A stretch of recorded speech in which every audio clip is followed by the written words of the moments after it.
Good morning. So sorry we forgot to do our video yesterday. We were too busy playing outside. So today we're going to do two. And the first one we're going to do is my favourite cartoon character, Spongebob Squarepants. He lives in a pineapple under the sea, just in case you didn't know. I'm going to pass the camera over to Millie and we're going to get started. So using a pencil is best for this one, but I'm going to use a marker and kind of do it a little bit differently. So, or actually I'll use a pencil to start. So the first thing you're going to do with your pencil is draw this shape. And that's kind of the outline of SpongeBob's head. Rhombus, yeah. And then you're going to draw a line down like that on one side. Now, I'm going to get my marker and I'm going to make it look more spongy. So I'm going to make these outlines wavy. Because he's a squashy sponge, so he needs to have a wavy outline. Like this. And then we're going to give him his square pants. So we're going to come down straight from each of the end of our lines like this. And over here, we're having an angle like this, so that he looks 3D. And then we're going to go straight across. And here, we're going to do another wobbly line because that's where his sponge meets the top of his shirt, like that. So I'm going to give him his little shirt and all of those things next. So we're going to do a triangle in the middle here, coming down on each side from his wobbly lines. And then we're going to give him a tie. There's Poppy eating her breakfast. Will we show them Poppy? There's Poppy eating her breakfast over there. Okay, back to SpongeBob. Okay, so we've got his shirt lapels and we've got his little tie. So he's starting very smart. Now he needs his shorts. So we're going to do straight line and then one at an angle. And these are his shorts, but he also has a belt. So we're going to do his belt in dashes like this. So it looks like it's going through his belt. He already looks like SpongeBob. He does look like SpongeBob. I'm going to move him over where there's a bit more light, Millie. You see? Yeah. Okay.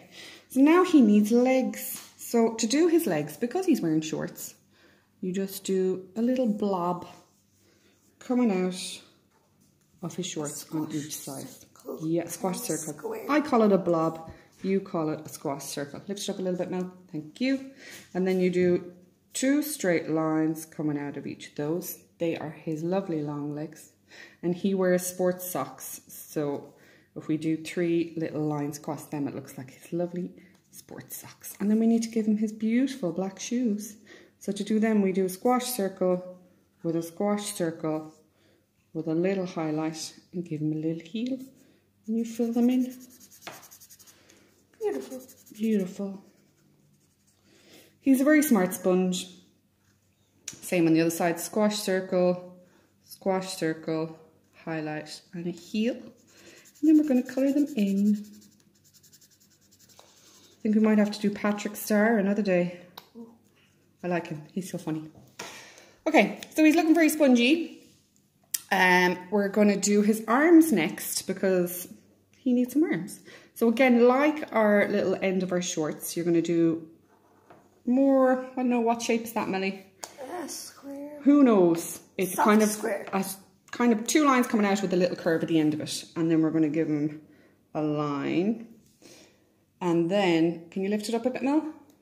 Because we can't see all of it. Thank you. We're going to give him a thumb. And we're going to give him 1, 2, 3 fingers like this. And then like when we did our leprechaun, if you do like a little curve on his hand, it makes it look a little bit more 3D. So then we're going to do the other side. And again, 2 lines coming out with a little curve like this, and his arm, and he's gonna have, you coming back? A thumb, 1, 2, 3 fingers with a little line. So now he's looking very spongy. He's missing his face though. So to do his face, you're gonna start with his eyes. So we're gonna do one big circle like this, and then have another circle coming off of it like that. And then we're going to give him a circle right in the middle of each of his eyes and a little pupil in the middle of each of those. So he's looking SpongeBob-y, and he has beautiful eyelashes, which I do by just doing tiny little rectangles, evenly spaced out, and colour them in. Oh, and then, as you know, SpongeBob likes to play the tin whistle on his nose. So his nose needs to be long enough that he can do that. So there's his big long nose. And then you want to give him his little cheek over here with a line underneath it. And this is where we're going to start our mouth. So when you do this line, you need to kind of join it up to the end of his nose. So I'm going to start at the end of his nose to show you what I mean. So it comes out, and then it goes back in like that. And then it goes down into a giant smile. And then before you do anything, you need to give him his teeth. His beautiful teeth. Like this. And then you can join it up. And then he just needs a little tongue. And then he needs a little line underneath. Like this. So as you can see. As you can see. And then all you need to do is get your markers out and have fun colouring in him. So because he's a sponge, he's got some little holes in his sponge so that he can be very porous and gorgeous.